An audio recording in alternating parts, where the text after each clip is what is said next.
वर्णानामर्थसङ्घानाम् रसानाम् छन्दसामपि मङ्गलानाम् च कर्तारौ वन्दे वाणी विनायकौ भवानी शङ्करौ वन्दे श्रद्धा विश्वासरूपिणौ याभ्याम् विना न पश्यन्ति सिद्धास्वान्तस्तमीश्वरम् वन्दे बोधमयम् नित्यम् गुरुम् शङ्कररूपिणम् यमाश्रितो हि वक्रोऽपि चन्द्रः सर्वत्र वन्द्यते सीतारामगुणग्राम पुण्यारण्यविहारिणौ वन्दे विशुद्धविज्ञानौ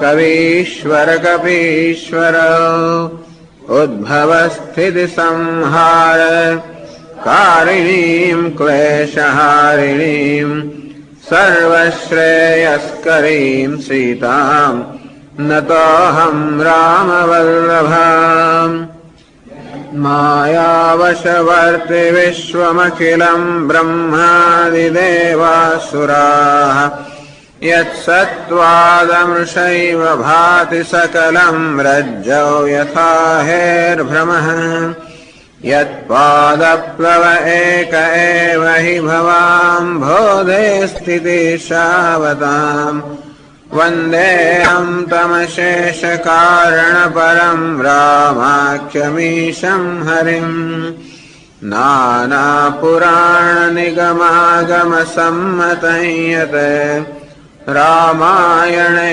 निगदितम् क्वचिदन्यतोऽपि सुखाय तुलसी रघुनाथ गाथा भाषा निबन्धमतिमञ्जुलमातनोति यस्याङ्के च विभाति भूधरसुता देवापगामस्तके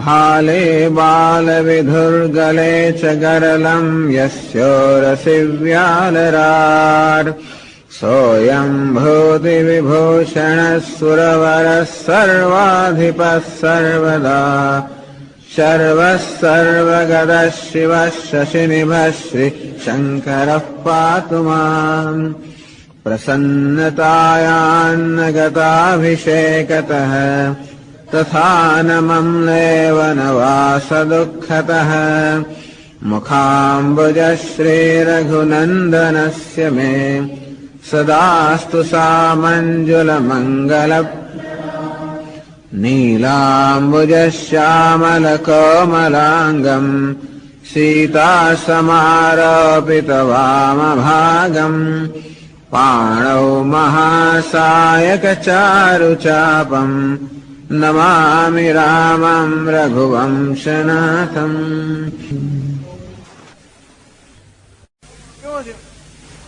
રામનો વિયોગ થવા છતાં મારો પ્રાણ હૃદય શરીરમાં ટકી રહ્યો છે એ બતાવે છે ખરેખર આ મારામાં પ્રેમ કોઈ સાચો પ્રેમ નથી. મારામાં સાચો પ્રેમ હોત તો શરીર ટકી જ ના રહ્યું હોત. આ શરીર ટકી રહ્યું છે, પ્રાણ ટકી રહ્યા છે, એનો અર્થ કે મારા પ્રેમના પણનો નિર્વાહ નથી કર્યો. હે પ્રાણ પ્યારે રઘુનંદન, તમારા વગર તો બહુ દિવસ થઈ ગયા. હે જાનકી, હે લક્ષ્મણ, હે રઘુવર, આમ રાજા કલ્પાંત કરવા લાગ્યા અને છેવટે રામ રામ કહી રામ કહી રામ રામ કહી રામ તનુ પરિહરી રઘુબર વિરહ રાવ ગયો સુરધામ. આમ રામ રામ 6 વાર કહીને છેવટે રાજાએ શરીરનો ત્યાગ કર્યો અને સુરધામ સ્વર્ગલોકમાં પહોંચી ગયા. કહેશે તુલસીદાસજી, જીએ ને મરણનું ફળ દશરથ પાવા. દશરથે ખરેખર જીવવા અને મરવાનું બંનેનું ફળ પ્રાપ્ત કર્યું. એમનો યશ અનેક બ્રહ્માંડમાં છવાઈ ગયો. જીએ રામ વિધુ બદન નિહારા, જયારે જીવન હતા ત્યારે રામનું મુખચંદ્રનું નિરીક્ષણ કરીને હંમેશા સુખમાં હતા. પોતાના જીવનને સાર્થક કર્યું. રામ વિરહ કરી મરણ સંવારા, રામના વિરહમાં પોતાનો પ્રાણ ત્યાગ કરીને એમનું મરણ પણ સુધાર્યું. ટૂંકમાં દશરથ રાજાનું જીવન અને મરણ બંને સાર્થક થયા અને આ રીતે એમનો યશ સમગ્ર બ્રહ્માંડમાં ફેલાઈ ગયો. રાજાને જયારે પ્રાણ ગયા, બધી જ રાણીઓ શોકથી, ખૂબ બધી રાણીઓ હતી, તુલસીદાસ એક જગ્યાએ કહેલું કે 700 રાણીઓ હતી, ઉપરાંત 3 રાણીઓ હતી. રાણીઓ ખૂબ જ વ્યાકુળ થઈને અત્યંત રુદન કરવા લાગી. રાજાના ખૂબ એમનું રૂપ, શીલ, ગુણ, ચરિત્ર યાદ કરવા લાગી. અનેક પ્રકારના વિલાપ કરવા લાગી અને પૃથ્વીતલ પર વારંવાર બધી પડી ગઈ. દાસ દાસીઓ બધા વિલાપ કરવા લાગ્યા. ઘરમાં બધા પૂર્વવાસીઓ પણ રોઈ રહ્યા છે. આજે સૂર્યકુળના સૂર્યનો અસ્ત થઈ ગયો. જે રૂપ, ગુણ, ધન બધાનો જે નિધાન હતા એવા સૂર્યકુળના સૂર્યનો અસ્ત થઈ ગયો. બધા લોકો કૈકેયીને ગાળ દેવા લાગ્યા કે ખરેખર આ કૈકેયી સમગ્ર સંસારને નેત્રહીન કરી નાખ્યો. આમ દશરથ રાજા અને રામ બંને આના નેત્ર સમાન હતા. દશરથ રાજા સૂર્યકુળના સૂર્ય સમાન હતા અને રામચંદ્રજી કૌશલ્યના ચંદ્ર સમાન હતા. આ સૂર્યચંદ્ર બંને અસ્ત થઈ ગયો. આ કૈકેયીએ સમગ્ર જગતને નેત્રહીન બનાવી દીધું. આમ આખી રાત જેમ તેમ વિધિ સવાર પડી વશિષ્ઠ જે મહામુનિ હતા, જ્ઞાની હતા, આવી ગયા. એમણે આવીને સમયાનુકૂળ બધી કથાઓ કહીને બધાના શોકનું નિવારણ કરવાનો પ્રયત્ન કર્યો. અને હવે તો મુનિ હતા અને રાજગુરુ હતા, માટે તરત જે જોઈએ પગલા લેવા માંડ્યા. એમણે એક નૌકાની અંદર તેલ ભરીને રાજાના શરીરને ત્યાં આગળ રાખાવી દીધું. પછી દૂતોને બોલાવીને કહ્યું કે જલ્દી દોડો અને ભરતજીને બોલાવી લાવો. પરંતુ એમને કોઈ સમાચાર ના આપશો, માત્ર કહો કે ગુરુજીએ તમને બોલાવ્યા છે, તરત ને તરત આવી જાઓ. આમ વશિષ્ઠ ઋષિના મનમાં એક પણ હતું કે કોઈક રીતે રાજાના મૃત્યુના સમાચાર ક્યાંય ફેલાવા ના જોઈએ. અત્યારે અયોધ્યામાં એક પણ રાજકુમાર નથી, અયોધ્યાનું રક્ષણ કરનાર પણ કોઈ નથી. શત્રુઓ જયારે સમાચાર મળે કે રાજા પણ નથી, કોઈ રાજકુમાર પણ નથી, તો શક્ય છે કે શત્રુઓ હુમલો કરે. અંતેથી રાજાના મૃત્યુના સમાચાર બધાથી છુપાવવામાં આવ્યા. ગુરુજીએ કહ્યું, ભરતને જઈને એટલું જ કહો કે ગુરુજીએ બોલાવ્યા છે. મુનિની આજ્ઞા સાંભળીને દૂત દોડ્યા. કે છે અહીંયા કે ઉત્તમ ઘોડા કરતા પણ વેગથી દૂત ત્યાં ગયા. અને આ બધું ભરતજીની સ્થિતિનું વર્ણન કરે છે કે જ્યાંથી અયોધ્યામાં અનર્થનો આરંભ થયો ત્યાંથી ભરતજીને બહુ અપશુકન દેખાવા માંડતા હતા. રાત્રે ભયાનક સ્વપ્ન આવતા હતા, અનેક પ્રકારની ખરાબ કલ્પનાઓ કરતા હતા. એટલે સમજના પડે કે શું થવાનું છે. એટલે રોજ જે બ્રાહ્મણોનું ભોજન કરાવે, દાન કરે, અનેક રુદ્રાભિષેક કરે, કંઈક અમંગળ થવાનું છે એવી ભરત. દૂત ત્યાં પહોંચી ગયા. ત્યારે ગુરુજીની આજ્ઞા સાંભળીને ગણેશનું સ્મરણ કરીને તરત ભરત ચાલી આવ્યા. એમણે હવાના વેગવાળા ઘોડાઓને હાંક્યા. નદી, પહાડ, જંગલો બધા પાર કરતા કરતા હૃદયમાં એટલો ભારી શોક છે કે આસપાસની રમણીય જે શોભા છે એ જોવાનો પણ એમને કોઈ અવકાશ નથી. કશું ખબર જ નથી ક્યાંથી પસાર થઈ રહ્યા છે. બસ એક જ વિચારમાં છે ક્યાં ઉડીને જલ્દી અયોધ્યા પહોંચી જવું. એક એક ક્ષણ જાણે કે એક વર્ષની સમાન વીતી રહી છે. અને એટલી વારમાં એ રીતે ભરતજી નગરની નજીક આવી ગયા. જેવા નગરમાં પ્રવેશ કર્યા અને અનેક બધા અપશુકન થવા માંડ્યા. તુલસીદાસજી કહે છે કે કાગડાઓ અત્યંત બહુ જ અપશુકન વાળો નાદ કરવા લાગ્યા અને ગધેડાઓ, શિયાળા બધા પણ અત્યંત પ્રતિકૂળ નાદ કરતા હતા. અને સામે ભરતના હૃદયમાં અત્યંત વેદના થવા લાગી. જોયું કે બધા અયોધ્યામાં બધા તળાવો, નદીઓ બધા શોભા, બાગ બધા શોભા રહિત બની ગયા છે. અને નગર તો જાણે કે અત્યંત ભયાનક માલુમ પડે છે. રામજીનો વિયોગ જાણે કે કુરોગ, એક મહાન રોગ ન ફેલાઈ ગયો હોય. અંતેથી બધા પક્ષીઓ, પ્રાણીઓ, ઘોડાઓ, હાથીયા બધા કોઈની સ્થિતિ જોઈ શકાય એવી હતી જ નહીં. અને નગરના સ્ત્રી પુરુષો તો એકદમ દુઃખી હતા, જાણે પોતાની બધી સંપત્તિ ન ચાલી ગઈ હોય. આ રીતે ભરતજી અયોધ્યા આવે છે, નગરની સ્થિતિ જુએ છે.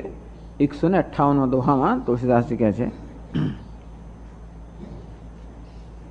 પુરજન મિલહિ ન કહી કછુ, પુરજન મિલહિ ન કહી કછુ, ગવહી જો હારહી જાહી, ગવહી જો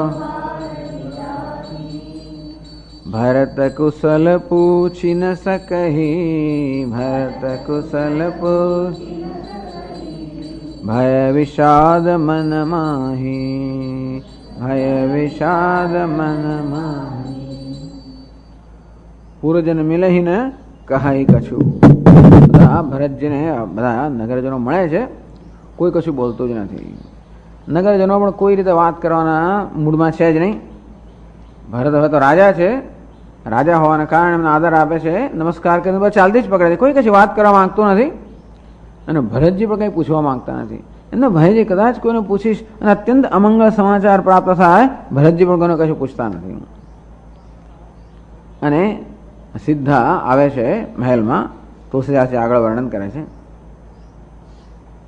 હાટ બાટ નહીં જાય નિહારે, હાટ બાટ નહીં જાય નિહાર, જનુપુર દહ દિશી લાગી દવારે, જનુપુર દહ દિશી आवत सुत सुनि कैकेयी नंदिनी, आवत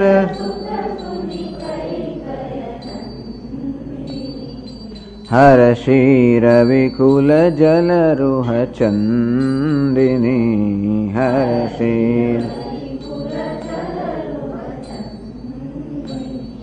सजी आरती मुदित उठी धाये, सजी आरती मुदित उठी धाये, द्वारे ही भेंटी भवन ले आए, द्वारे ही भेंटी भवन,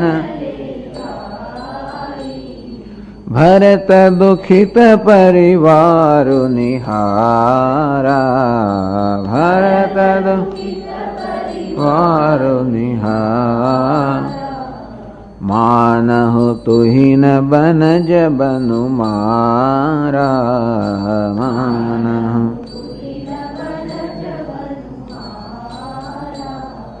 कैकेयी हर्षित एहि भांति,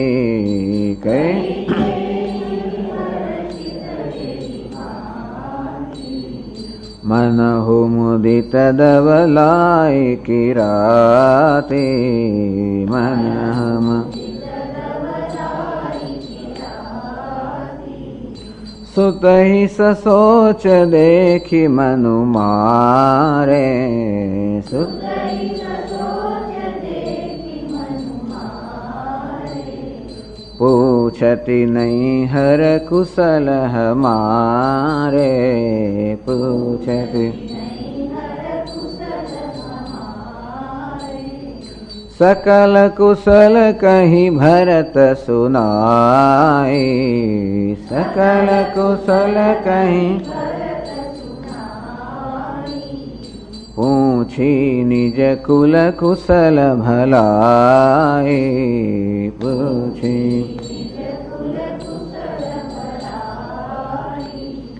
कहु कहाँ तात कहाँ सब माता,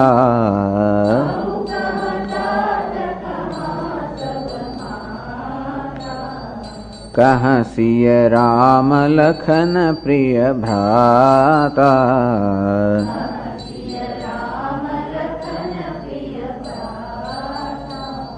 આમ ભરતજી આવી રહ્યા છે.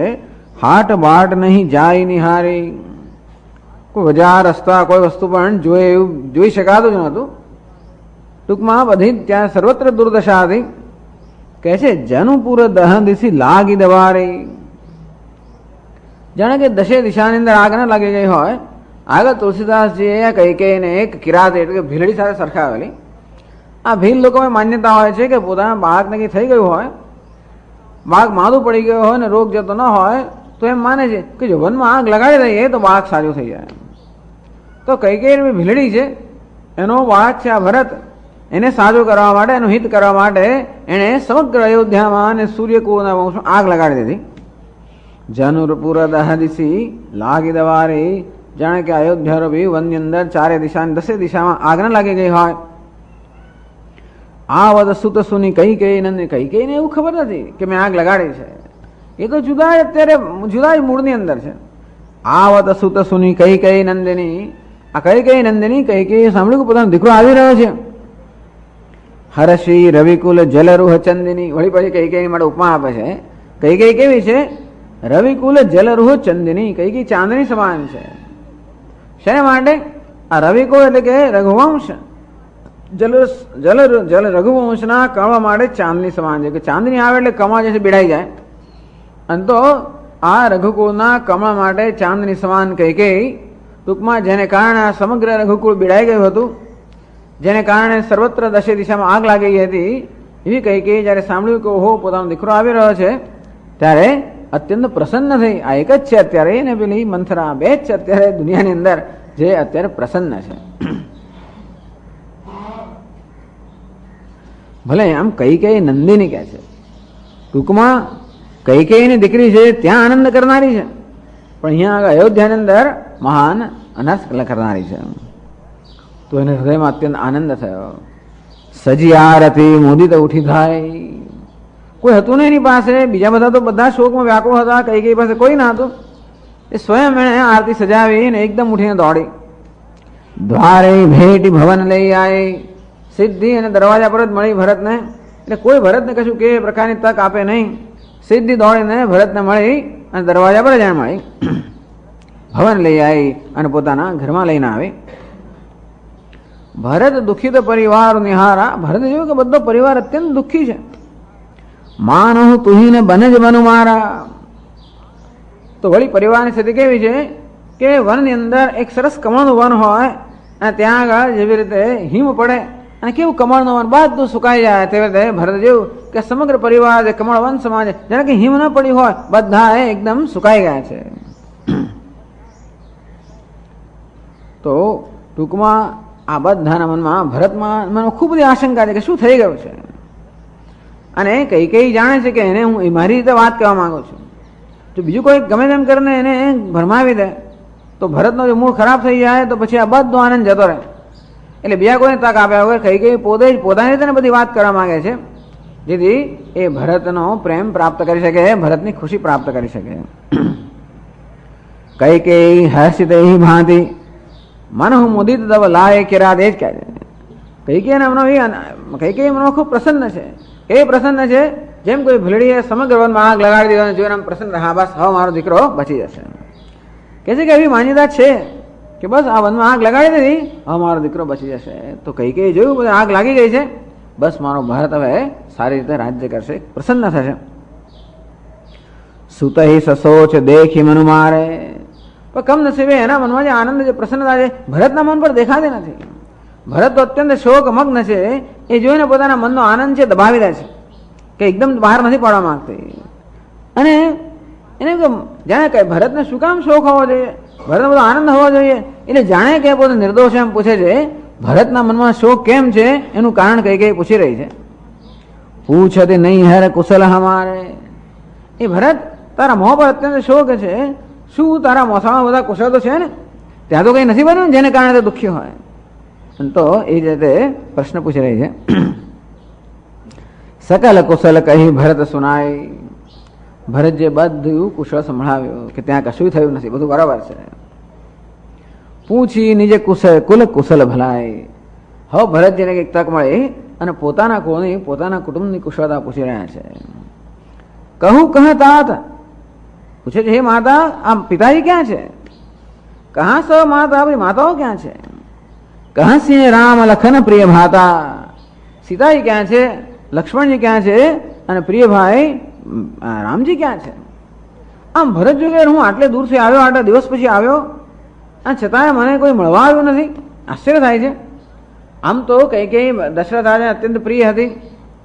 મોટે ભાગે દશરથ અહીં પોતાનો સમય વ્યતીત કરે, એટલા આપણે બધા લોકો આ મહેલમાં આવતા જતા જ હોય. જો કે અહીંયા કોઈ છે જ નહીં. એ ઉપરાંત પોતે આવ્યો છે છતાં પણ કોઈ પોતાને મળવા નથી આવ્યું. એટલે એને ખૂબ આશંકા હતી કે શું થઈ રહ્યું છે. અને મારે પૂછે છે, પહેલા સૌથી પહેલા એના મનમાં કોની ચિંતા છે? પિતાજીની ચિંતા છે. કારણ કે ગુરુજીએ કહેવડાવ્યું કે બસ તરત પાછા ફરો. એટલે ભરતે શંકાથી કંઈક અમંગળ બન્યું છે ખરું અને મને કંઈ કહેતા નથી.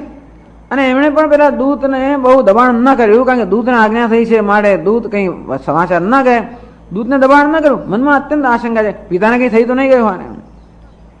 કહું કહેતા કહા સૌ માતા. હે માતા, પિતાજી ક્યાં છે? બધી માતાઓ ક્યાં છે? સીતાજી ક્યાં છે? રામ ક્યાં છે? લક્ષ્મણ મારા પ્રિય ભાઈ ક્યાં છે? આમ એક એકને બધા વિશે પૂછવા લાગ્યા. 159 દોહામાં કહે છે, सुनिसुत बचन स्नेहमय सुनिसुत बचन स्नेहमय कपट नीर भरि नयन कपट नीर भरि नयन भरत श्रवण मन सूल सम भरत श्रवण मन पापिनी बोली बयन पापिनी बोली સુનિસુત વચન સ્નેહમય જોયું કહો પોતાના પુત્રના મનમાં તો અત્યંત સ્નેહમય વચન બોલે છે ને. પિતાજી ક્યાં છે, માતાઓ ક્યાં છે, આમ પિતા માતા ભાઈ બધા માટે અત્યંત સ્નેહયુક્ત વચન જયારે સાંભળ્યું કપટ ની ત્યારે એના મનમાં તો પારાવાર પીડા થઈ.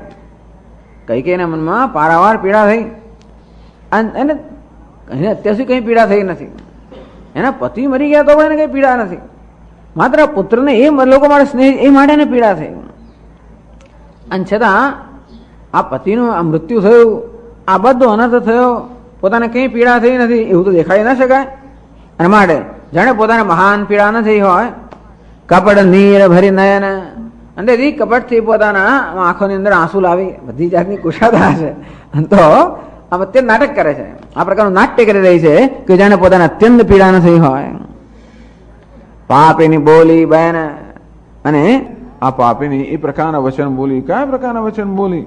ભરત શ્રવણ મન શૂલ સમ જાણે કે ભરતના મન કાનની અંદર અત્યંત શું સમાન ન હોય એવા વચન આ પાપીની બોલી.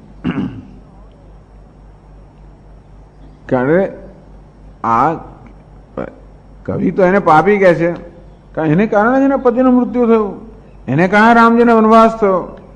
અને આ બધું કોને માટે કર્યું? ભરત માટે કર્યું.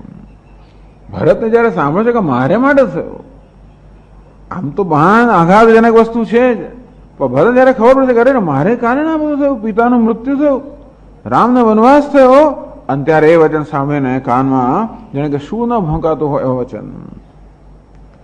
તો કેવી રીતે કઈ કહે છે? તાત બાત મેં સકલ સંવારી કહે છે આગળ આવે ચોપાઈની અંદર.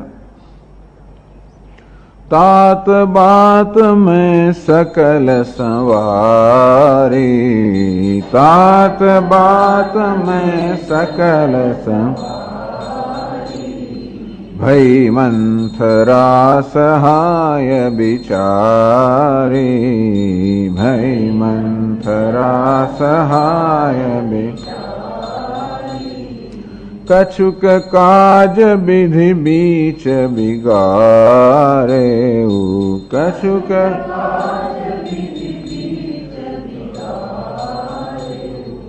भूपति सुरपति पुरप गुधारे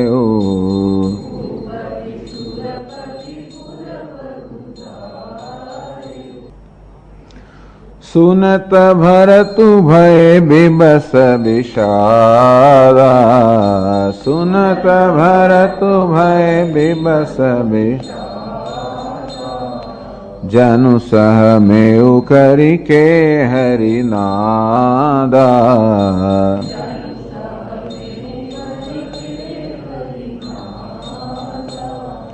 तात तात हा तात पुकारी तात तात हा तात पुकारी परे भूमि तल व्याकुल भारी परे भूमि तल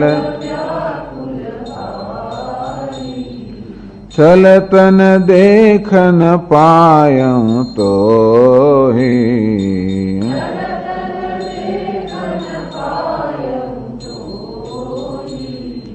तातन राम ही सौंपे हूँ मोही तातन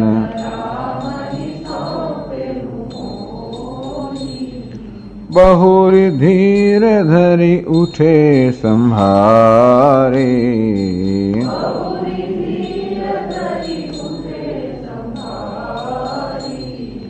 कहो पितु मरन हेतु महतारी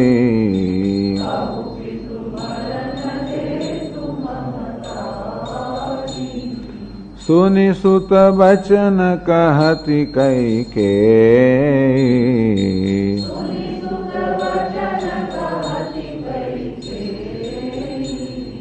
मरमु पाछि जनु माहुर देई।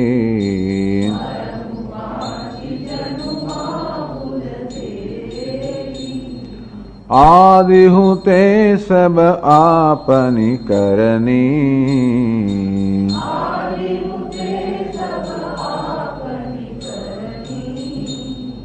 कुटिल कठोर मुदित मन बरनी।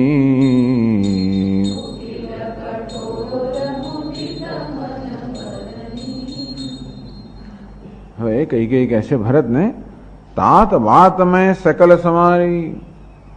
हे पुत्र, मैं તો બધી વાત બરોબર સારી રીતે કરી હતી, મેં બધું સુધારી લીધું હતું. તો કહે છે કે જે કોઈ મનુષ્ય બગાડે એને મનુષ્ય સુધારી શકે. વસ્તુ એવી છે કે મેં તો બધું સુધાર્યું, આ વિધાતા જ આપણે પ્રતિકૂળ થયો. મેં તો બધું સુધાર્યું. જો આખા રઘુકુળની અંદર કોઈ મારી સહાયમાં હતું જ નહીં. બધા લોકોએ કાવતરું કરીને રામને રાજ્ય આપવાનો નિશ્ચય કરી લીધેલો. મને કોઈ જણાવ્યું પણ ન હતું, મારી કોઈ સહાયતા માટે આવ્યું પણ નહીં. ભઈ મંથરા સહાય બિચારી મંથરા જે પોતાને સહાય કરે બિચારી મંથરા મને સહાય કરવા. એક જ ત્યાંની છે ને, આ બધા તો રઘુકુળના છે ને, એક મંથરા ત્યાંથી આવેલી છે ને, કઈ કઈ દેશમાંથી આવેલી છે, અને માટે એક જ મને સહાય કરવા આવી. પોતે જે કર્યું છે એની ભૂમિકા બાંધી રહી છે. એટલે જે કહેવાનું છે એ પહેલા નથી કહેતી, ભૂમિકા એવી બાંધે છે જેથી એના એ વાત જે થયું છે એનો વધારે આઘાત ન થાય, અને જો પોતાનો કોઈ વાંક પણ ન દેખાય, અને પોતે કેવું બધું સારું કરવાનો પ્રયત્ન કર્યો એ પણ દેખાય. કશું કે કાજ વિધિ બીચ બિગાડે.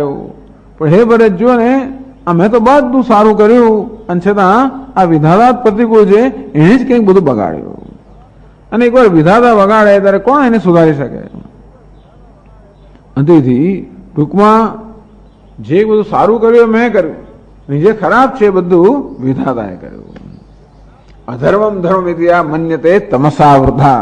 અધર્મને ધર્મ માને અને ધર્મને અધર્મ માને. ખરેખર એટલે એવું નથી કે કઈ આવું કપટથી એને આવું દેખાય જ છે. ટૂંકમાં જયારે બુદ્ધિ તામસી બુદ્ધિ હોય ત્યારે આ પ્રકારની વિકૃતિ હોય જ. અધર્મ હોય ધર્મ દેખાય, ધર્મ ને અધર્મ દેખાય. અને તેથી કઈ ખરેખર માનતી હશે કે મેં તો બધું સારું જ કર્યું, આ વિધાતાએ બધું બગાડ્યું છે. ભૂપતિ સુરપતિ પૂરપગુ ધારે. રાજાનું દેહાંત થઈ ગયું નથી કહેતી, પણ બહુ આમ સંભાળીને વાત કરે છે. ભૂપતિ સુરપતિ પૂરપગુ ધારે. રાજા તો સુરપતિના પદમાં ચાલી ગયા. એટલે કહે છે કે ઇન્દ્રપુર પધાર્યા છે. જેથી ભરતને બહુ મરી ગયા એવું કે એને કરતા એ તો ઇન્દ્રપુરમાં ગયા, તેથી ભરતની પીડા થોડીક ઓછી થાય. સુનાઉ ભરત ભય વિવસ વિષાદા. જો સાંભળ્યું ભરતને અત્યંત મહાન વિષાદગ્રસ્ત થઈ ગયો. કેવો વિષાદગ્રસ્ત થઈ ગયો? આ સાંભળીને વિષાદ કેમ જન્મે? તો સુંદર ઉપમા આપે છે. જનુ સહમેવ કરી કે હરિનાદા. કરી એટલે કે હાથી જયારે પેલા સિંહનો અવાજ સાંભળે, સિંહની ગર્જના સાંભળે, અને હાથી ભયંકર ત્રસ્ત થઈ જાય. કહે કે હાથી તો સિંહની ગંધ પણ સહન ના કરી શકે, અવાજનો સવાલ જ નથી. આમ આ ગંધ પણ સહન કરી શકે એમ ન હતો. ભરતને હાથી સરખાવે છે, અને કઈ કઈ વચનોને પેલા સિંહની ત્રાણ સાથે સરખાવે છે. અને જેમ હાથી અસ્વસ્થ થઈ જાય, ભયભીત થઈ જાય, ભરત પણ આ શબ્દો સાંભળે કે રે પિતાજીનો સ્વર્ગવાસ તો ભયંકર શોકગ્રસ્ત થઈ ગયા. તાત અને હાથી બધી સ્વસ્થતા ગુમાવે. બસ એટલા માટે આ વન્ય પ્રાણીઓ ત્રાળથી જ મોટા ભાગના તો પ્રાણીઓ ત્યાં જ ખલાસ થઈ જાય, અથવા દોડી ના શકે, કંઈ કરી ના શકે. અને તે રીતે ભરત પણ કંઈ કરી ના શકે. તાત પુકારી. હે પિતા હા પિતા પુકારી. પરે ભૂમિ તરફ વ્યાકુલ ભારી. અત્યંત વ્યાકુળ થઈને પૃથ્વી પર પડી ગયા. આ તો મહાન શુરવીર લોકો છે, આ કે સામાન્ય માણસો નથી. ભરત જેવા શુરવીર મનુષ્ય પણ જ્યારે યોદ્ધો પૃથ્વી પર પડી ગયા ત્યારે વિચાર કરો કેટલો શોકગ્રસ્ત. અર્જુનના હાથમાં જયારે બાણ સરકવા ધનુષ્ય સરકવા માંડે કેટલો શોક થયો હશે. ભારત પણ ધૈર્ય છૂટી ગયું, એકદમ ચીસ પાડીને રેડીને પૃથ્વી પર પડી ગયા. ચલતન દેખન અને પછી વિલાપ કરવા લાગ્યા. ચલતન દેખન પાયું તો હી, અરે પિતાજી આ કેવી મારી કમનસીબી છે કે ચલત આપ જયારે ચાલી ગયા અંતકાળ જયારે આવ્યો ત્યારે દેખન પાયું તો હી આપનું જોઈ પણ ના શક્યો પિતાજી આપના મુખના દર્શન. એટલે ભરતજીને એમ કે ભરતને હજી ખબર નથી, ખાલી યાર પિતાનું મૃત્યુ થવાનું ખબર છે, રામનો વનવાસ ખબર નથી. એ ભરત માની લીધું કે પિતાનું મૃત્યુ થયું અને રામજી એમને અગ્નિદાહ કર્યો હશે અંતેથી હવે તો પિતાજીનું મોં જવાનું છે જ નહીં. ભરતને ખબર નહીં પિતાજીને હજી નાવમાં રાખી મૂક્યા છે. અરે પિતાજી અંતકાળે આપના અંત સમયે આપનું મુખ પણ ના જોઈ શક્યો. ટૂંકમાં આપના અંતિમ દર્શનની યોગ્યતા પણ મારામાં નથી. અરે કેટલો મહાન પાપી છું હું. તાત રામ અહીં સોંપે હું અહીં. ચલો એક પિતા ગયા અને બીજા પિતા મને પ્રાપ્ત થયા હોત. આપ જો મને સોંપીને ગયા હોત, રામજીને સોંપીને ગયા હોત તો કઈ વાંધો નહીં, એક પિતા ગયા બીજા પિતા પ્રાપ્ત થયા હોત, પરંતુ આપ તો મને રામજીને સોંપ્યા વગર ચાલી ગયા. આમ ખૂબ બધો વિલાપ કરવા લાગ્યા. કઈ જોઈ રહી છે, ભલે વિલાપ કરે, અત્યંત શોક છે. પિતાના મૃત્યુનો જે આઘાત લાગ્યો છે એ આઘાતનો જે શોક છે એ ભલે ધીમે ધીમે જતો રહે, પછી એને હું શુભ સમાચાર આપીશ. કઈ રાહ જુએ છે. આવા જયારે ભરત આ પ્રકારના શોકમાં છે ત્યારે એને કોઈ સારા સમાચાર આપે તો એની અસર ન થાય. જરા શોકનો વેગ જરા નીકળી જવા દો. બહુ ધીરે ધરી ઉઠે સંહારે. ખૂબ વિલાપ કર્યો, છેવટે ધૈર્ય ધારણ કરીને પોતાને એ ઉઠ્યા ભરતજી.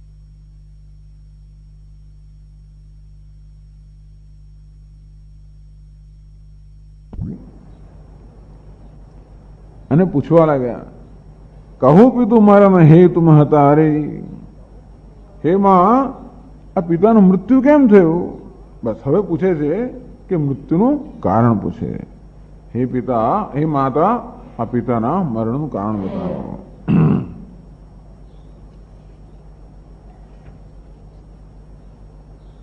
સુની સુત બચન કહદી કઈ પોતાના પુત્રનું વચન સાંભળ્યું એટલે કઈ કહેવા માંડી.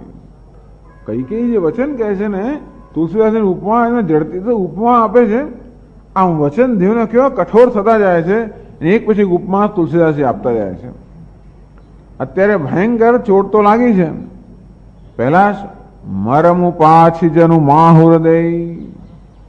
કોઈ મર્મ સ્થાન પર ઘા કર્યા પછી ત્યાં આગળ કોઈ ઝેરના પાટા બાંધે. મર્મ સ્થાન પર ઘા તો કર્યો અને પછી ત્યાં આગળ ઝેર લગાડે. આમ ઝેર ખવડાવે ને તો માણસ મરતા થોડી પણ વાર લાગે. ઝેરથી માણસ ક્યારે મરે? જ્યારે ઝેર એના લોહીમાં જાય ત્યારે. ખાય ત્યારે પછી ત્યાં આગળ તો એના ઉદરમાં જાય, ત્યાંથી જઠરમાંથી પછી લોહીમાં જાય ત્યારે ધીમે ધીમે અસર થાય. પણ ઘા વાગ્યો છે, લોહી નીકળી રહ્યું છે, ત્યારે જ્યાં ઝેર લગાડવામાં આવે તરત એમાં પ્રસરી જાય. તો કૈકેયીનું જે વચન છે એ જાણે કે મર્મ સ્થાન પર ઘા કરીને એના પર ઝેર લગાડો જેવું ના હોય. કયો મર્મ સ્થાન પર ઘા કર્યો? પહેલા તો એ કે ભરત પરનું રાજ્ય માંગ્યું. કૈકેયી બે વરદાન માંગ્યા, મારા ભરતને રાજ્ય આપો અને રામને 14 વર્ષનો વનવાસ. આમ ભરતને રાજ્ય માંગવું એ જ મોટો મર્મ સ્થાન પર ઘા છે ને. કારણ કે એ તો રઘુકુળની રીતિ જ નથી. રઘુકુળની એક જ રીતિ છે કે જ્યેષ્ઠ પુત્ર હોય ને રાજ્ય મળવું જોઈએ, અને છતાં ભરત માટે રાજ્ય માંગવું એના મર્મ સ્થાન પર ઘા થયો. અને પછી એના પર વિષ લગાડ્યું. કેવી રીતે? કે રામને વનવાસ. આમ જાણે વિષની પટ્ટી બાંધી દે એના પર. મર્મ પાછી જનું માહુર દે. માહુર ઝેર. આમ મર્મ સ્થાન પર ઘા કરીને જાણે કે એના પર ઝેર એ લગાડવા લાગી. હજી વચન કહેતા આદિ હુતે અબ સબ આપની કરની. પછી ધીમે રહીને કૈકેયીએ પહેલેથી માંડીને પોતાની બધી કરણી કહી કે જુઓ ને ભરત, આ કેવા લોકોએ કાવતરું કર્યું, તને કેવો મસાળો મોકલી દીધો, અહીં કેવો કોઈને આપણને પૂછ્યા વગર રામને રાજ્યાભિષેકની તૈયારી કરવા માંડી. આ મંથરાએ મને કહ્યું ના હોત તો મને સમાચાર પણ ન મળ્યા હોત. અને મને ખરેખર ચિંતા થવા માંડી કે જો રામ રાજા બનશે તારું થશે શું? તારે જરૂર ગુલામ બનવું જ પડશે ને. કારણ કે એવી ચિંતા થાય જ માતાને કે ભાઈ જયારે રામ રાજા બન્યા તે રામને હંમેશા ચિંતા તો રહે જ કે આ ભરત મારો નાનો ભાઈ છે, એ રાજ્યથી વંચિત રહી ગયો, એટલે કોઈક રીતે એના મનમાં ઈર્ષ્યા હોવાની જ, અંતેથી આ રાજ્ય પડાવી લેવાનો પ્રયત્ન કરવાનો. અને તેથી એવું ભરતને બી તક ના મળે માટે પહેલેથી જ ભરતને ગુલામ બનાવી દે, એનું જ કાસળ કાઢી નાખે. મને ચિંતા થઈ કે રામ રાજા થશે તો તારું કાસળ નીકળી જ જશે. અભિષેકની બધી તૈયાર થઈ ગઈ હતી, પરંતુ અને શું કરું મને સમજ ના પડી. પછી આ મંથરા મારી સહાયમાં આવી, એને મને સમજાયું, એને મને યાદ દેવડાયું કે ભૂતકાળમાં કેવા 2 વરદાન બાકી રહી ગયા હતા. અને મંથરાએ મને સમજાયું કે વરદાન માંગવાનો આ યોગ્ય સમય છે, ને તેથી મેં બરોબર વરદાન માગ્યું જેથી તારી રક્ષા થાય. શું વરદાન માગ્યું? કે ભરતને રાજ્ય મળવું જોઈએ. અને ભરતને રાજ્ય મળે તોય પણ કોઈક રીતે રામજી જો અહીં જ હોય તો પ્રજા તો બધા રામજીને ખૂબ પ્રેમ કરે છે, માટે કદાચ પ્રજા બળવો પોકારે, કદાચ રામજી બધાનો પ્રજાનો આશ્રય લઈને વળી પાછો તારા પર આક્રમણ કરે. અને માટે તારું રક્ષણ કરવા માટે મેં રામજી કહ્યું કે રામજી વનમાં જાય. તે વનમાં જાય એટલે કેવી રીતે? તાપસ વેશ ધારણ કરે, તપસ્વીનું જીવન જીવે. બાકી વનમાં જઈને પણ જો વળી બધી ક્ષત્રિયની જેમ ત્યાં આગળ બધી પ્રવૃત્તિ કરવા માંડે તો ત્યાં બીજું સૈન્ય ભેગું કરીને વળી પાછું આક્રમણ કરે. એટલે મેં કહ્યું કે રામજી 14 વર્ષ વનમાં જવું. એટલા જ માટે કે 14 વર્ષની અંદર તો પ્રજાનો તું ધીમે ધીમે પ્રિય પાત્ર બની જાય, રામજીને ભૂલી જાય. રામજી 14 વર્ષ તપસ્વીના વેશમાં રહ્યા હોય માટે કોઈ પ્રકારની ક્ષત્રિય પ્રવૃત્તિ ન કરી શકે. અને આ રીતે અને શક્ય છે કે વનમાં ગમી પણ જાય, ફરી કદાચ આવે પણ નહીં. અને તેથી હંમેશ માટે તારું રક્ષણ થાય આ પ્રકારની બધી વ્યવસ્થા હે ભરત મેં કરેલી છે. આદિહુતે સબ આપની કરણી, પહેલેથી જે પોતાની કરણી હતી એ બધી એણે વિસ્તારથી સંભળાવી. પોતે કેવી પોતાના પુત્ર માટે કેવું એણે બધું કર્યું હતું એ બધું એણે ખુશીથી સંભળાવ્યું. કુટિલ કઠોર મુદિત મન બરની, કુટિલ અને કઠોર, અત્યંત કપટી અને કઠોર આટલું થયા છતાં પણ જેના હૃદય કોઈ પ્રકારની અસર નથી. મુદિત મન બરની, આ બધી પોતાની કરણી પ્રસન્ન મનથી કહેતી હતી, પોતાના દીકરાને ખુશ કરવા માંગ્યા. કેવી રીતે રામજી વનમાં ગયા, કેવું પતિનું અવસાન થયું, આ બધી વાત કહી કે એ ભરતને કરી. 160 દોહામાં તુલસીદાસજી કહે છે, ભરત અહીં બિસરેઉ પિતુ મરન, ભરત અહીં બિસરેઉ સુનત રામ બન ગૌનું, સુનત રામ બન ગૌનું, હેતુ અપન પહુ જાની જીય, હેતુ અપન પહુ જાની જીય, થકિત રહે ધરી મૌનું, થકિત.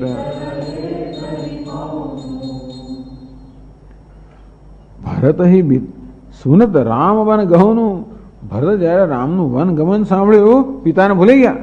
બિસરેવું પિતુ મરણ, પિતાના મરણને ભૂલી ગયા. રામ વનમાં ગયા સાંભળ્યું પિતાના મરણને ભૂલી ગયા. તો આ મર્મ સ્થાન એના પર આ વિષ, તો વિષની જે પટ્ટી હતી વધારે દુઃખદાયક થઈ. જ્યારે મોટું દુઃખ આવે તો નાનું દુઃખ ભૂલાઈ જાય. રામના વનમાં જવાનું દુઃખ મહાન હતું ભરત માટે. પહેલા પિતાના મરણની વાત સાંભળી તો વિલાપ કર્યો, ચીસ પાડી, બધું થયું. તો રામના વન ગમનની વાત સાંભળી થકિત રહે ધરી મૌનું, બસ એકદમ ચૂપ થઈ ગયા, સ્તબ્ધ થઈ ગયા કે બોલી પણ ના શક્યા. કેમ? હેતુ અપન પહુ જાની જીએ, મનમાં જો કહો હો આ બધાનું કારણ તો પોતે છે. આ પિતાના દેહાંતનું, રામના વનવાસનું બધું કારણ પોતે છે. એ જયારે જોયું, ટૂંકમાં રામને વનમાં મોકલવાનું કારણ પણ પોતે છે. પિતાના મૃત્યુનું કારણ તો સમજ્યા, પણ રામને વનમાં મોકલવાનું કારણ પોતે છે. આ બધું સાંભળીને પોતે આ બધા માટે ખરેખર ગુનેગાર છે એ સાંભળીને રામ વનમાં ગયા, એકદમ સ્તબ્ધ થઈ ગયા, કશું બોલી જ ન શક્યા. કે છે આગળ તુલસીદાસજી, बिकल बिलोकी सुत ही समुझावती, बिकल बिलोकी सुत ही समझा, मनहु जरे पर लोनु लगावती,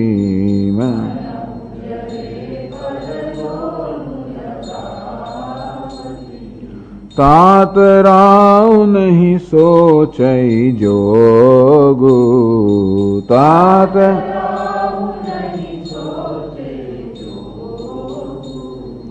बिढ़ई सुकृत जसु कीन उभोगु,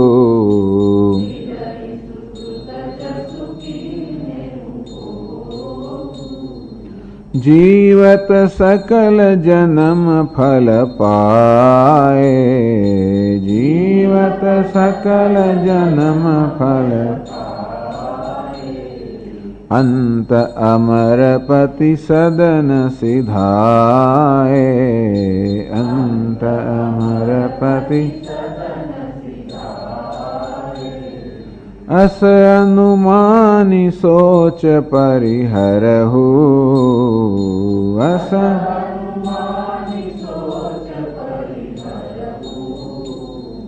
सहित समाज राजपुर करहु,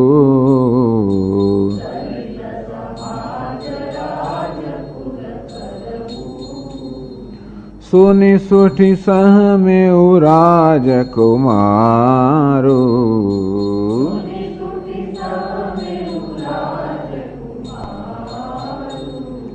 पाके छत जनु लाग अंगारो,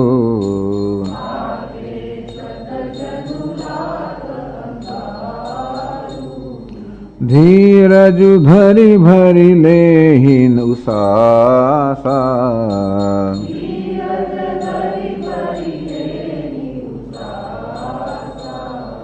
पापिनी सबहि भांति कुल नासा,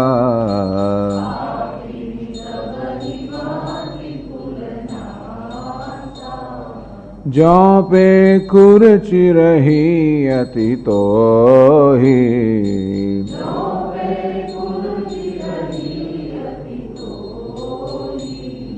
जनमत काहे न मारे मोहि,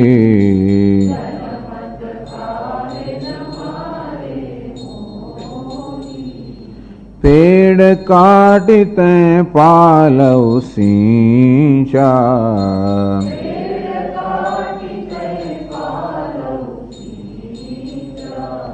मीन जियन नीति बारी उलीचा,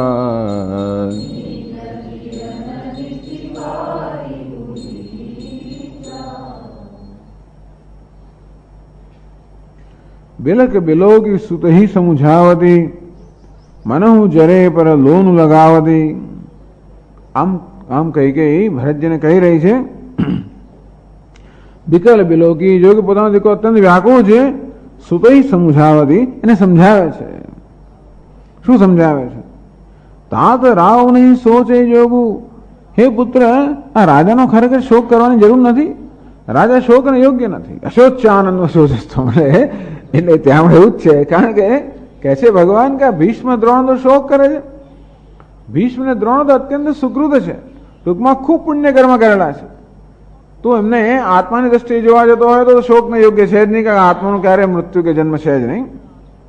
અને ઉપાધિની દ્રષ્ટિએ જોવા જતો ભીષ્મ દ્રોણ શોક કરવા યોગ્ય નથી, કારણ કે એ મહાન પુણ્યશાળી છે. તેમ કઈ પણ ભરતને કહે છે કે આ રાજાનો શોક કરવાની કોઈ જરૂર નથી. ખરેખર રાજા શોક કરવા યોગ્ય નથી. કેમ?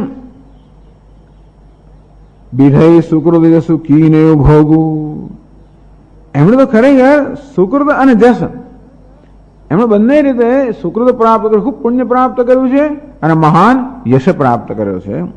કીને ભોગું, અંતે રીતે એમણે સંસારમાં અત્યંત સુખ ફેલાવેલું છે. પણ આ રાજાનો તો શું કામ શોક કરે છે? આ રીતે જયારે વચન સાંભળ્યું ત્યારે પહેલી વાર જયારે કહ્યું કે પોતે આવું મહાન પરાક્રમ કર્યું છે કે તને રાજ્ય અને રામને વનવાસ આપ્યો છે, એવું જયારે કહ્યું ને પિતાનું મૃત્યુ, ત્યારે તો એના મન સ્થાન પર જે ઘા લાગ્યું એના પર ખાલી ઝેર લગાડવા સમાન હતું. પણ હવે જયારે કહ્યું કે શોક કરવાનો કઈ જરૂર નથી, એવું જયારે સાંભળ્યું ભરત ત્યારે તો કઈ કલ્પના ના કરી શક્યો. તો એને કેવું થયું, જહું જરે પર લોનું લગાવતી. આપણે આગ લાગી હોય તો આપણે દાજા હોય એના ઉપર ડામ થાય, દાજા ઉપર આમ મીઠું ફફરાવે. પહેલા દાજા પર ડામ પછી આવશે, તો પહેલા જનહું જરે પર લોહનું લગાવતી. તો જેવી રીતે આપણે લાજી ગયા હોઈએ અને ઉપર આમ મીઠું આમ ભભરાવે, પેલું ઝેર લગાડે તો મરી જાય માણસ કરો પણ દુઃખ ના થાય. ચાલો આપણે દાજા છીએ કે વાગ્યું છે એના ઉપર ઝેર લગાવવાથી બીજું વધારે દુઃખ ના થાય, પણ દાજા હોય ને જયારે મીઠું એના પર ભભરાવે મહાન જે પીડા થાય. તેવી રીતે અત્યાર સુધી જાણે કે ઝેર લગાડી અને હવે આમ તુલસીદાસજી ધીમે ધીમે એના કૈકેયીના જે વચન છે ને એની ઉપમા એક પછી એક આપતા જાય છે કે જયારે કહ્યું કે રાજાને વડે શોક કરવાની કોઈ જરૂર નથી, જાણે દાજા પર મીઠું ને ભભરાવતી હોય. કઈ કહેશે શું, બીઢઈ સુકૃત જસુ કી નહીં ભોગું. રાજાએ તો પુણ્ય યશ બંને પ્રાપ્ત કર્યા છે અને માટે એને માટે શોકો કરવાની શું જરૂર છે. કોઈ પાપી હોય તો આપણે થાય કે બિચારો અરે રે પાપી મરી ગયો શું થશે એનું, આપણે ચિંતા થાય ને કોઈ પાપી મરી જાય તો ચિંતા થાય કે અરે રે બીજા નરકમાં જવું પડશે અને કેવું દુઃખ ભોગવવું પડશે. તારા પિતા તો પુણ્યશાળી હતા, એમને કઈ થવાનું નથી.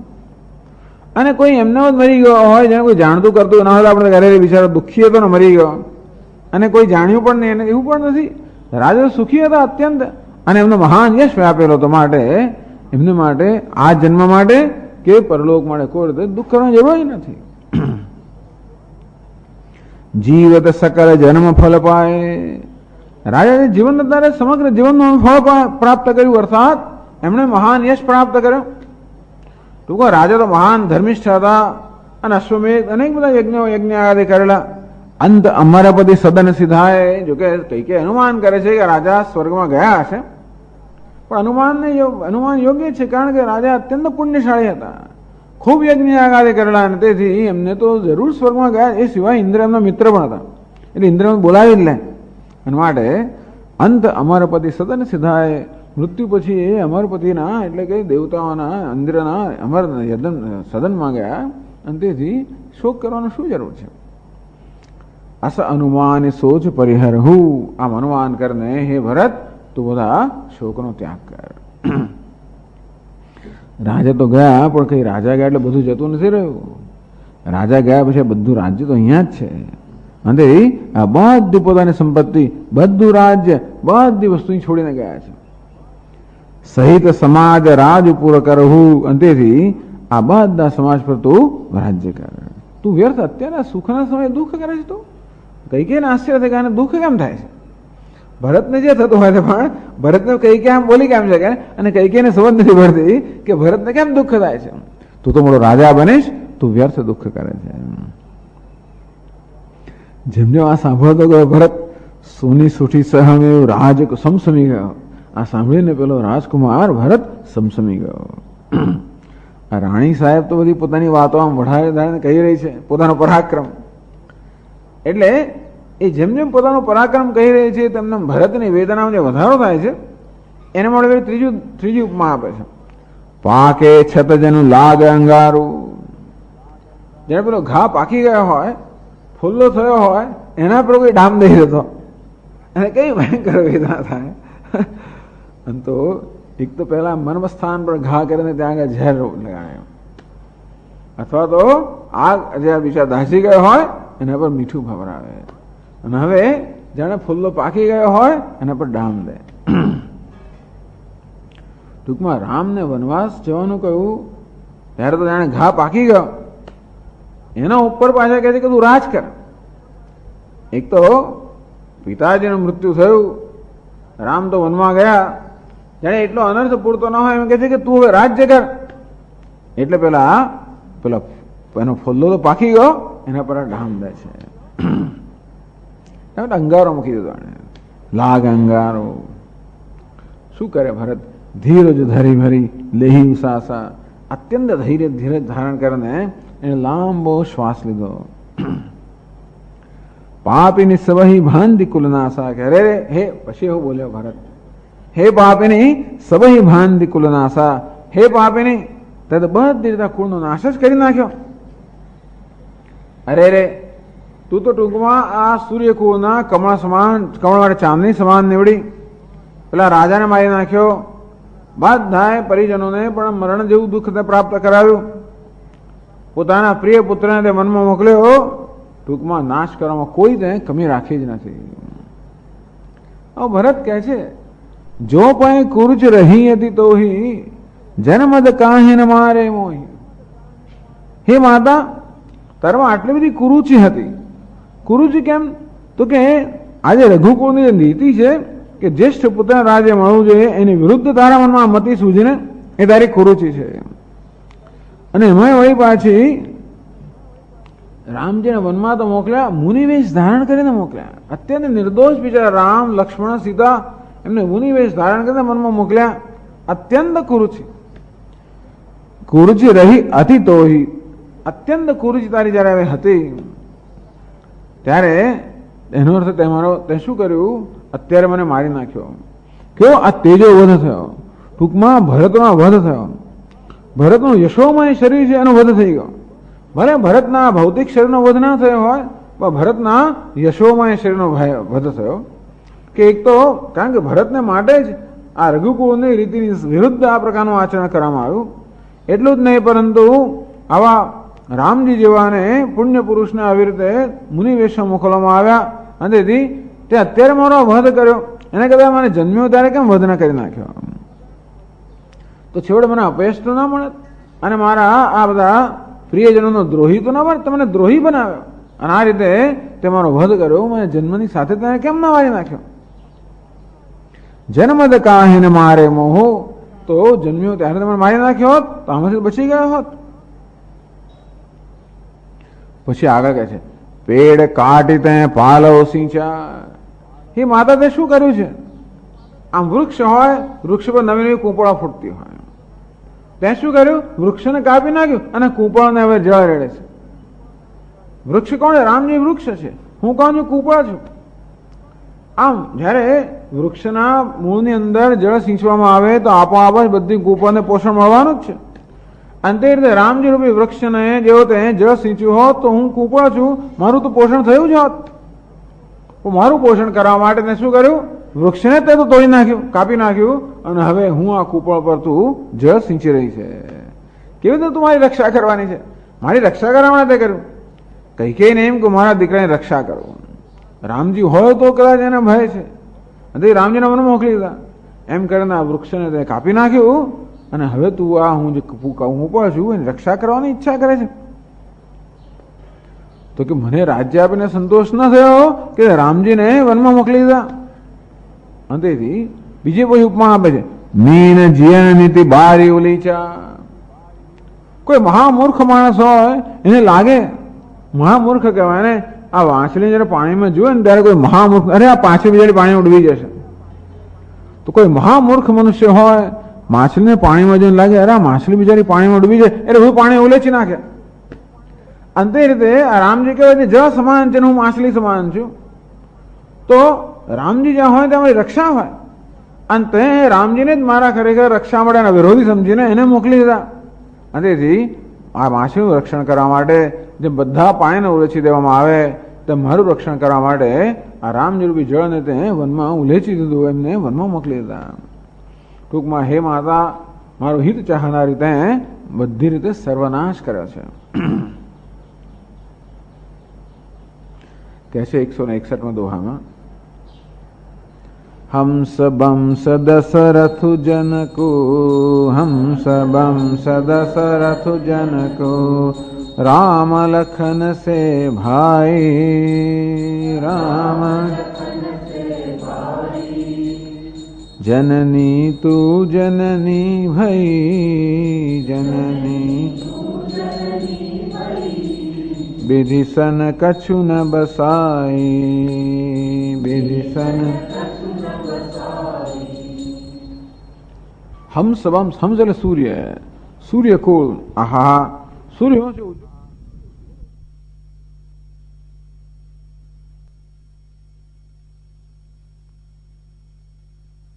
ચાહી અધિક કહા જહી સમ જગ નાહી. આગળ કહેવામાં આવ્યું કે દશરથના ગુણનું વર્ણન થઈ શકે એમ નથી. એના સમાન કે અધિક કોઈ જગતમાં છે જ નહીં. એવા પિતાઓને પ્રાપ્ત થયા. રામ લખન સે ભાઈ, આમ રામ ને લક્ષ્મણ જેવા મને ભાઈ પ્રાપ્ત થયા. જેને કે જસ પ્રતાપ કે આગે શશી મલિન રવિ શીતળ લાગે. જેમના યશ અને પ્રતાપની સામે આ શશી મલિન લાગે, ચંદ્ર મલિન થઈ જાય, સૂર્ય શીતળ થઈ જાય, એવા પ્રતાપવાન અને યશોવાન હતા. એવા રામ લક્ષ્મણ જેવા ભાઈ મળ્યા. મારું મહાન સદભાગ્ય હતું. પણ જોડે જોડે શું થયું? જનની તું જનની ભાઈ, પણ એ માતા તું મારી માતા થઈ એમ કરીને આ બધાનો નાશ કરી નાખ્યો. ટૂંકમાં આ તું વિધિ સને કુછ ને બસાઈ. જયારે વિધાતાએ નક્કી કર્યું તો એને કોણ બદલી શકે? આ બધું મને આપ્યું, આમ કરીને વિધાતા બધી મારો ઉપકાર કર્યો અને છેવટે તારે જે માતાને આપી એને બધું કામ પતાવી નાખ્યું. આગળ કહે છે, ભરતનો વિલાપ સંભળાવે છે તુલસીદાસજી. જબ તૈ કુમતિ કુમત જી ઠયો, જબ તૈ કુમતિ કુમત જી ઠયો, ખંડ ખંડ વૈ હૃદય ન ગયો, ખંડ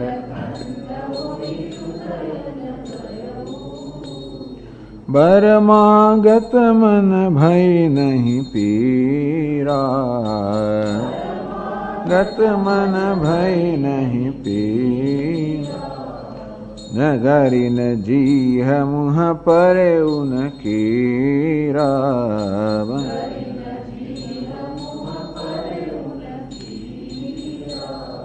ભૂપ પ્રતીતિ તોરી કિમ કીની, ભૂપ પ્રતીતિ તોરી કિમ. મરણ કાલ વિધિમતિ હરિ લેની, મરણ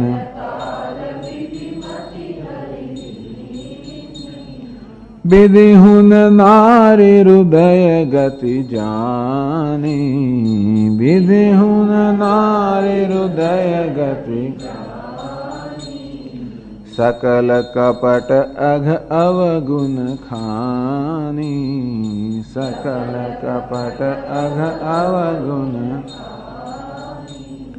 सरल सुशील धर्म रत राओ, सरल धर्म रत राओ.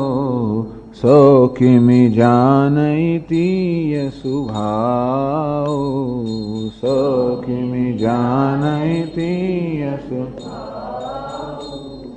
असको जीव जंतु जग माही, असको जीव जंतु जग माही. जय रघुनाथ प्राण प्रिय नाही, जय रघुनाथ प्राण प्रिय. भे अति अहित राम तेउ तोहि, भे अति अहित राम तेउ. को तू अहसि सत्य कहु मोहि, को तू अहसि सत्य कहु. जो हसी सो हसी मुँह मसिलाई, जो हसी सो हसी मुँह मसिलाई. आँखी ओट उठी बढ़ इज, आँखी ओट उठी बढ़ ही जाई, आँखी ओट उठी.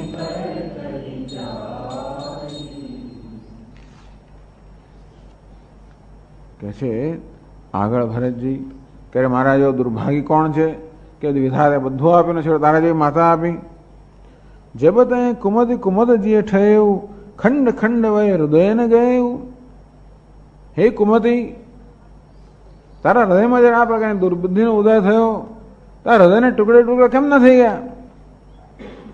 જ્યાં આગળ जिस हृदय में જ્યાં સુમતિ હોય ત્યાં હંમેશા રામનો પ્રેમ હોય. તું સુમતિ હતી. ભરત જાણે છે કે કૈકેયીને રામ પ્રાણથી પ્રિય હતા, એ જાણે છે. ટૂંકમાં કૈકેયીનું હૃદય સરસ રસ સહિત હતું.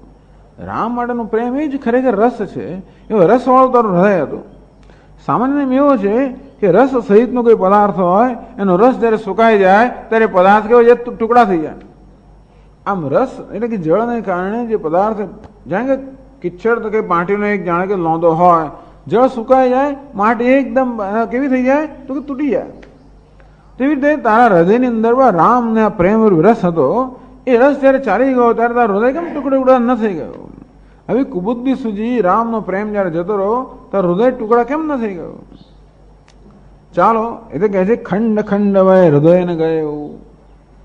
ચાલો ચાલો ટુકડા ન થઈ ગયો ના થઈ ગયો, પણ બર માંગત મને ભય નહીં પીરા.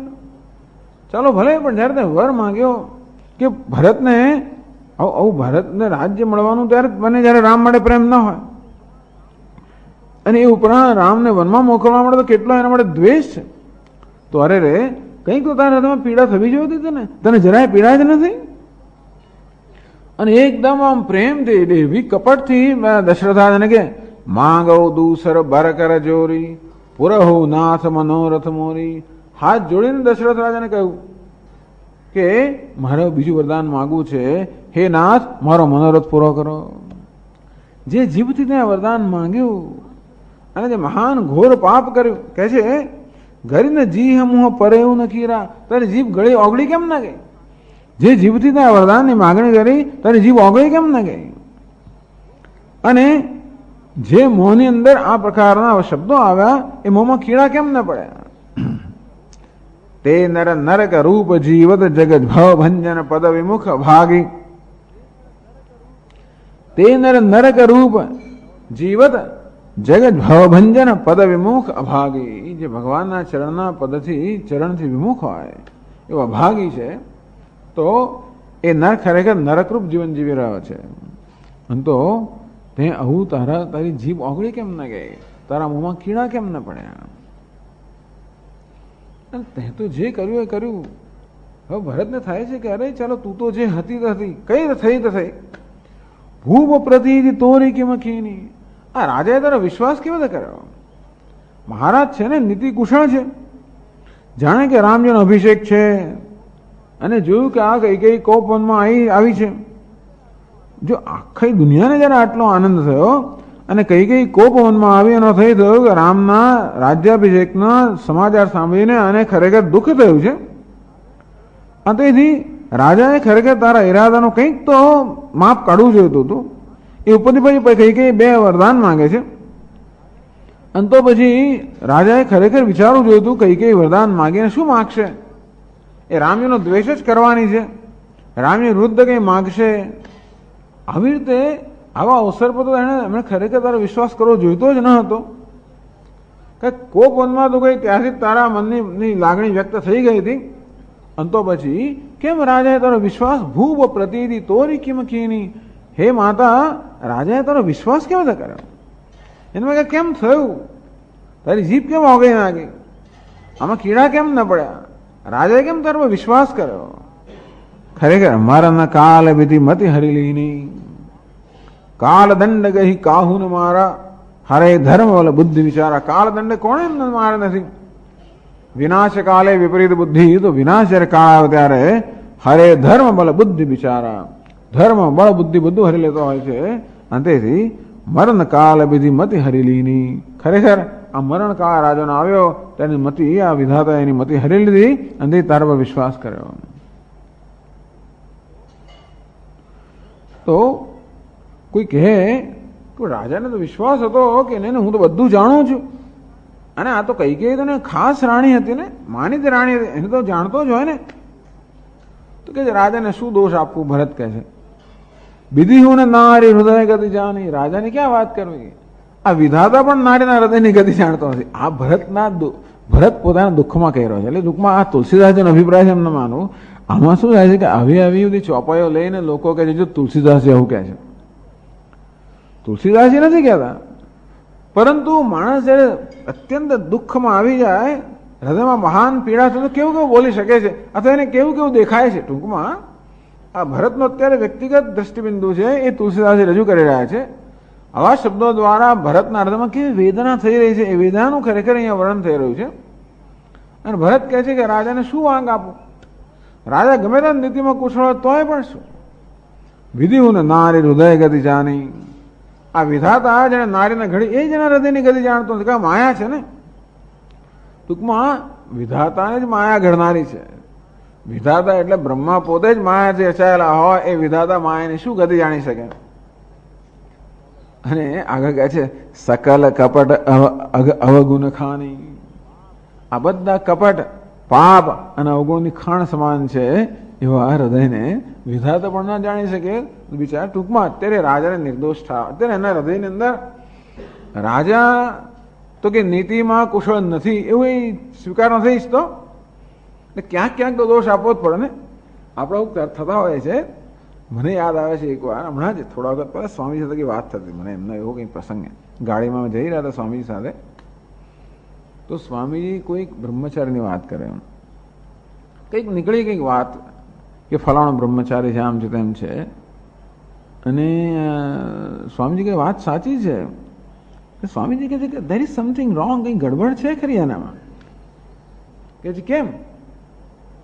તો કે મેં એને ઉભો કરીને ફલાણો શબ્દ લખવાનો કર્યો, હું સરળ શબ્દ લખવાનો કર્યો. એમાં એને બે ભૂલ કરી. એટલો શબ્દ લખવામાં બે ભૂલ કરી. આમ તો સંસ્કૃતમાં લોકો પાણીને બધું શીખતા હોય અને આવી થયું, આવું કેમ થયું? એટલે એ બ્રહ્મચારીનો દોષ નથી. એ માટે મેં એ વિચાર નતો કર્યો. મેં તો એમ જ કહ્યું કે સ્વામીજી ગુજરાતની અંદર આ સ્પેલિંગનો કોઈ જાતનો વિવેક છે જ નહીં. એટલે સ્વામીની બાજુમાં થાય બોલે કે ઓહો, આ એક જણને બચાવવા માટે આખી ગુજરાતી જાતિ પર તમે દોષ વારી લીધો. તેવી રીતે અહીંયા પોતાના પિતાને નિર્દોષ ઠરાવવા માટે આખી સમગ્ર સ્ત્રી જાતિને અત્યારે દોષ આપી રહ્યો છે. સકલ કપટ અવગુણ ખાની. એટલે આપણે વિચારીને કરતા આવું થઈ જતું હોય છે. એક જગ્યાએ આપણે સાચું ઠરાવવા માંગતા હોઈએ એટલે આપોઆપ જ દોષનો આરોપણ બીજે કરીએ. અંતે અત્યારે ભરતના હૃદયમાં તો પિતા માટે અત્યંત જે પ્રેમ છે તેથી મારા પિતાનો તો કોઈ દોષ હોય જ ના શકે. આ પિતાને નિર્દોષ ઠરાવવા માટે બધા દોષનો ટોપલો અહીંયા કૈકેયી પર તો ઉડાડે છે, પણ કૈકેયી પર નહીં, સ્ત્રી જાતિ પર ઉડાડી દે છે. કારણ કે મારા પિતા સ્ત્રીને પારખી ના શક્યા. ક્યાંથી પારખી શકે? સ્ત્રીને કોઈએ ના પારખી શકે. કેમ ના પારખી શકે? બધું કપટ ત્યાં જ છે, બધું પાપ ત્યાં જ છે, બધા અવગુણોની ખાણ સમાન છે. માટે કોણ એને પારખી શકે? બ્રહ્માજી પણ ના પારખી શકે. અને તે જ્યાં તો માયાનું સ્વરૂપ છે ને, માયાને કોણ પારખી શકે? એટલે એને કૂટ કહેવાય. એમ કરી કરીને એને મહાન દોષ આપે છે. એટલે જ કે છે ને સરળ સુશીલ ધર્મરત રાવ. મારા પિતા કેવા વિચારા? સરળ, સુશીલ અને ધર્મરત. સો કેમી જાણે તીય સ્વભાવ. એ વળી સ્ત્રી સ્વભાવ ક્યાં જાણી શકે? તેથી એ સત્ય કહે કવિ નાય સ્વભાવ સબ વિધિ અગાધ દુરાવ. આવું કહ્યું છે. સત્ય કહે કવિ નારી સ્વભાવ. નારીનો સ્વભાવ સબ વિધિ અગાધ દુરાવ. આ નારીનો સ્વભાવ કેવો છે? બધી રીતે અગાધ અને દુરાવ. કે મહા સરળ સુશીલ ધર્મ રતરાવ. મારા પિતા કેવા છે? સરળ છે. અને સ્ત્રી કેવી છે? કપટની ખાણ. આ ક્યાં સરળતા અને ક્યાં કપટની ખાણ?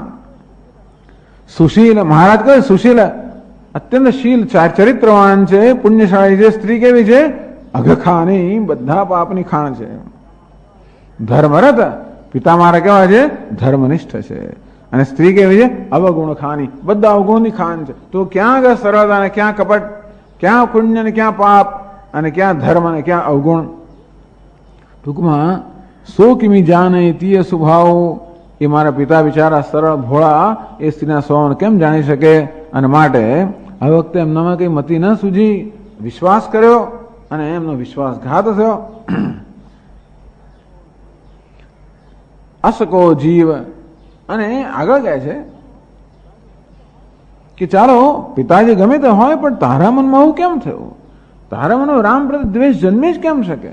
અસકો જીવ જંતુ જગમાહી. જગતમાં કોઈ જીવ જંતુ છે જે રઘુનાથ પ્રાણ પ્રિય નહીં? ભરતને સમજ નથી પડતી. જગતમાં કોઈ જીવ જંતુ કેમ હોય શકે જે રઘુનાથ પ્રાણથી પણ પ્રિય ના હોય? રઘુનાથ સર્વનો આત્મા છે ને, અને આત્મા સર્વને પ્રિય હોય જ. અને તો રઘુનાથ બધાને પ્રિય જ હોય. જીનહી નિરખી મગે સાપની બીછી તજહી વિષણ વિષ તામસતી છી.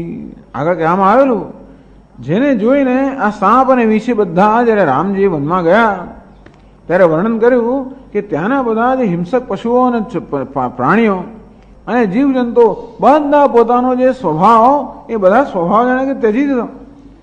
જેને નિરખી મગે સાપ એની બીછી, જેને જોઈને સાપ વિશે બધા લોકોએ તજે વિષમ વિષ બધું બધા મહાન ઝેરનો ત્યાગ કર્યો. ટૂંકમાં આવા રામજી જેને જોઈને અંદર સ્વાભાવિક ઝેર પણ જતું રહે, સ્વાભાવિક હિંસા પણ જતી રહે, કઈ સર્વનો પ્રાણ પ્રિય છે એવું કોણ જગતમાં હોય જે રામજી પ્રાણજીમાં પ્રિય ના? એવું કેમ બન્યું કે તને રામજી પ્રિય નહોતા? ભે અતિ અહિત રામ તેવું તો આ પ્રાણ પ્રિય રામ તારા અહિત બની ગયા. રામજી કેવા હતા? હરિહુ કનાન ભલે કીન રામા, કોઈ દિવસ પોતાના શત્રુનું પણ જેને અહિત કર્યું નથી. બૈરીહુ રામ બડાઈ કરહી, રામ કેવા હતા? પોતાના દુશ્મની પણ વડાઈ કરે. એમણે ક્યારેય પોતાના શત્રુનું પણ અહિત નથી જ કર્યું, પણ પોતાના શત્રુની પણ ખરેખર બડાઈ કરે. એવા રામ તને અહિત કેમ થઈ શક્યા? એટલે હવે ભરતને શું કે આ કોણ છે? કો તું હસી, આ કોણ છું તું? તું ખરેખર મારી માતા છું કે બીજું કોઈ છું? આ કોઈ પિશાચ આવી ગઈ, રાખીની આવી ગઈ, રાક્ષસી આવી ગઈ, કોણ મારી સમક્ષ આવી ગયો છે? આ મારી તું માતા છે જે ખરેખર રામ જેને પ્રાણથી પ્રિય એ જ મારી માતા તું છે કે બીજું કોઈ છે? આ મારી માતા તો હોય જ ન શકે, કારણ કે એને તો રામ પ્રાણથી પ્રિય હતા. તો મારી માનું રૂપ ધારણ કરે તો કોણ મારી સમક્ષ આવે છે? સત્ય કહું તું મને સાચું સાચું કહી દે. પછી કે તું કહે તો શું? જો હસી સો હસી, જે હોય તે ખરી, ચાલ. તું મારી માં હોય કે કોઈ પિશાચ હોય કે ગમે તે હોય, જે હોય તે. એક વસ્તુ છે, મુહ મસીલાય. આ તારી દુષ્ટ બુદ્ધિ છે, દુષ્ટ બુદ્ધિનું એક જ ફળ હોઈ શકે, એનું એક જ સજા હોઈ શકે, તારા મોં પર મેશ લગાડી દે બસ. કે જે મુહ મસીલાય, ભરત અહીંયા પોતાની માતાનો ત્યાગ કરી દીધો. આંખ ઓટ ઉઠી બઢી જાય, બસ અમારી આંખોથી તું આગળ જઈ, મારી આંખોથી દૂર જઈને બેસી જાય, મારી સામે આવીશ નહીં. અને આવી દુર્બુદ્ધિ હોવા માટે તારા મોં પર બસ આ મેશ લગાડીને તું હવે ક્યાંકથી દૂર જતી રહે, કોઈ દિવસ મારી સામે ના આવે. આમ કરીને પુત્રે માતાનો ત્યાગ કર્યો. જીવનમાં ભગવાન માટે બધાનો ત્યાગ થાય, બાકી ન થાય ત્યાગ. આમ તો આપણે કે માતો દેવો ભવ, પિતૃદેવો ભવ, આચાર્ય દેવો ભવ, અતિથિ દેવો ભવ. છતાંય માતાને દેવ સમાન ગણવી જોઈએ, પિતાને દેવ સમાન ગણવા જોઈએ, આચાર્યને દેવ સમાન ગણવા જોઈએ. પણ તુલસીદાસજી કહે છે કે જ્યાં રામથી વિમુખ થયા હોય એ લોકોનો ત્યાગ થાય છે. તજેવ પિતા પ્રહલાદ વિભીષણ બંધુ ભરત મહતારી. આમ પ્રહલાદે પિતાનો ત્યાગ કર્યો, વિભીષણે ભાઈનો ત્યાગ કર્યો, ભરતે માતાનો ત્યાગ કર્યો, કારણ કે એ લોકો હરિથી વિમુખ થઈ ગયા હતા. 162 દોહામાં કહે છે, રામ વિરોધી હૃદયતે, રામ વિરોધી હૃદયતે, પ્રકટ કીન વિધિ મોહી, પ્રકટ કીન વિધિ મો સમાન કો પાત કી, મો સમાન કો પાત કી, બાદ કહું કछु તો હી, બાદ કહું કछु. બહુ જ ક્રોધ આવે એ છેવટે વિષાદ, અનાત્મ તિરસ્કાર. પહેલા ક્રોધ આવે, એ ક્રોધની માત્રા વધી આવે, ધીમે ધીમે ધીમે એ ક્રોધ વિષાદમાં, આત્મ તિરસ્કારમાં પરિણમે છે. છોડ ભરત કહે છે કે મારો જ દોષ છે આ બધો, તને શું કહું? રામ વિરોધી હૃદય તે પ્રકટ કીન વિધિ મોહી. છોડા વિધાતાની જ આ બધી કાર્યવાહી છે ને, કે રામજીનો વિરોધી છે ને હૃદયમાંથી મને પ્રગટ કર્યો ને. ટૂંકમાં આત્મગ્લાનીમાં કહે છે કે હું શેમાંથી ઉત્પન્ન થયો? તારામાંથી મારી ઉત્પત્તિ થઈ ને. આ વિધાતાએ છેવટે મને ઉત્પન્ન ક્યાંથી કર્યો? તારામાંથી ઉત્પન્ન કર્યો. શેમાંથી? રામ વિરોધી હૃદયમાંથી ઉત્પન્ન કર્યો ને. અને હું જ પાપી છું. માણસ ક્યાંથી ઉત્પન્ન થયો એ પરથી એનું પાપ પુણ્ય નક્કી થાય. તારા રામ વિરુદ્ધ હૃદયમાંથી મારી ઉત્પત્તિ થઈ, એ જ બતાવે કે હું પૂર્વ જન્મનો પાપી છું, માટે મારો આવો જન્મ થયો. તારા કરતા હું વધારે પાપી છું.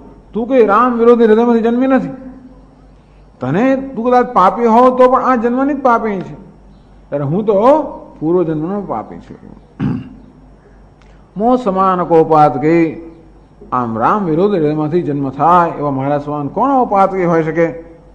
બાદ કહું કુછ તો હી, બાદી કહું કુછ તો હી, વ્યર્થ. જે તને કોઈ બધું વ્યર્થ છે, ખરેખર આ તારો વાંક નથી, તું મારા જેવી પાપી નથી, હું તારા કરતા વધારે પાપી છું, એના માટે આ બધો મારો જ વાંક છે. એમ કે ભરત છેવટે આવી રીતે ગ્લાની કર્યા છે, આત્મ તિરસ્કાર કર્યો છે. આમ ભરત માતા સમક્ષ પોતાનો અત્યંત કોપ વ્યક્ત કરે છે. ઓમ પૂર્ણમદ પૂર્ણમિદમ પૂર્ણાત પૂર્ણમુદચ્યતે પૂર્ણસ્ય પૂર્ણમાદાય પૂર્ણમેવાવશિષ્યતે. ઓમ શાંતિ શાંતિ શાંતિ. હરિ ઓમ શ્રી ગુરુભ્યો નમઃ. હરિ ઓમ.